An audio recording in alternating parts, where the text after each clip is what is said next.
ఇది కేవలం సమాచారంగా మాత్రమే భావించండి. వైద్య నిపుణులను సంప్రదించండి. పచ్చళ్ళ సీజన్.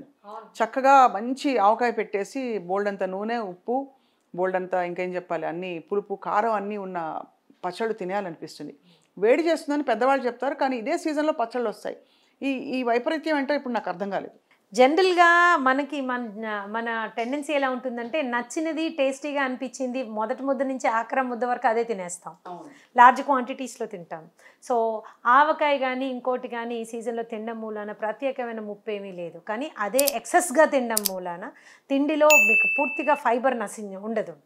మీకు ఆవకాయ పచ్చడిలో అది ఫర్మెంట్ అయిన ఒక తర్వాత మనం తినేటప్పుడు చాలా రకాలైనటువంటి బ్యాక్టీరియా దాంట్లో గ్రో అవుతాయి. They are very gut friendly. అదంతా ఏం ప్రాబ్లం లేదు. కానీ అదే ఆవకాయ అన్నమే, లంచ్ అంతా ఆవకాయ అన్నమే, డిన్నర్లో ఆవకాయ అన్నమే, పొద్దున్న టిఫిన్లో ఆవకాయ ఏమవుతుంది అంటే అక్కడ కొద్దిగా సాల్ట్స్ ఇవి ఎక్కువ అవడం మూలాన మనకి డీహైడ్రేషన్ అయ్యే ఇది కూడా ఉంటుంది. It is very very very important. దాంతోపాటు మనం పచ్చడి తిన్న రోజున కాస్త మజ్జిగ లేకపోతే కాస్త జావా, కాస్త బార్లీ ఇలాంటివన్నీ మనము జావల్లాగా చేసుకుని రాగి జావా, రాగి అంబలి, బార్లీ ఈ జావా ఇలాంటివి తీసుకున్నప్పుడు ఏమవుతుందంటే ఎలక్ట్రోలైట్ బ్యాలెన్స్ అనేది నార్మల్గా ఉంటుంది. తప్పకుండా తినచ్చు. పచ్చళ్ళు తినడం మూలాన వచ్చే నష్టమేమీ లేదు. కానీ విపరీతంగా తినకూడదు. మామిడి పళ్ళు కూడా అంతే కదా మ్యామ్? మామిడి పళ్ళు కూడా అంతే. సీజనల్గా వచ్చే ఫ్రూట్స్ ఎవరైనా తినచ్చు. ఈవెన్ డయాబెటీస్ ఉన్న వాళ్ళు కూడా రోజుకు ఒక ముక్క తినచ్చు, తప్పేం లేదు.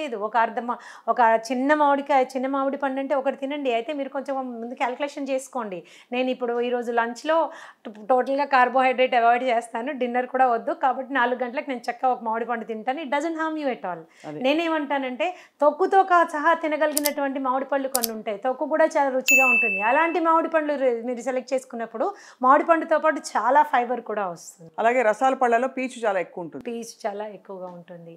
అండ్ వాటర్ ఫ్రూట్స్ మీరు ఎక్కువగా తీసుకోవచ్చు. ఇప్పుడు వాటర్ యాపిల్ అని కూడా ఒకటి వస్తుంది. It's really very good. Dragon fruit కూడా తినొచ్చు. Though it is not a regional fruit కాకపోయినా కాన్స్టిపేషన్తో బాధపడే వాళ్ళకి డ్రాగన్ ఫ్రూట్ ఈజ్ అమేజింగ్. చాలా అద్భుతంగా ఉంది మ్యామ్. సమ్మర్ని ఈజీ బ్రీజీగా చేయడానికి మీరు చెప్పిన ఆ కుండ ట్రిక్కే అది అందరినీ చాలా ఐ థింక్ విపరీతంగా ఎంపవర్ చేస్తుంది. బికాస్ పిల్లలు ఐస్ క్రీమ్లని ఎక్కువ గొడవలు చేస్తారు కాబట్టి ఫ్రెష్ ఫ్రూట్స్ చక్కగా మీరు దాన్ని పల్ప్ని ఫిల్టర్ చేయకుండా ఫ్రెష్ ఫ్రూట్ పల్ప్ని బ్లెండ్ చేసి ఐస్ ట్రేస్లో మీరు దాన్ని సెట్ చేసి హోమ్ మేడ్ పాప్సికల్స్ ఇవ్వచ్చు వాళ్ళకి. That also will be better. And ఫ్రిడ్జ్లో నీళ్ళ కంటే కూడా కుండ నీళ్ళు ఉత్తమం. కుండ నీళ్ళు చాలా ఉత్తమము. ఇంక తప్పదు, అంత కుండ తెచ్చుకోలేను పెట్టుకోలేను, ఫ్రిడ్జ్ ఉంది కదా అనుకుంటే గాజు బాటిల్స్లో మాత్రమే వాటర్ స్టోర్ చేసుకోండి. ప్లాస్టిక్ బాటిల్స్ అవాయిడ్ చేయండి.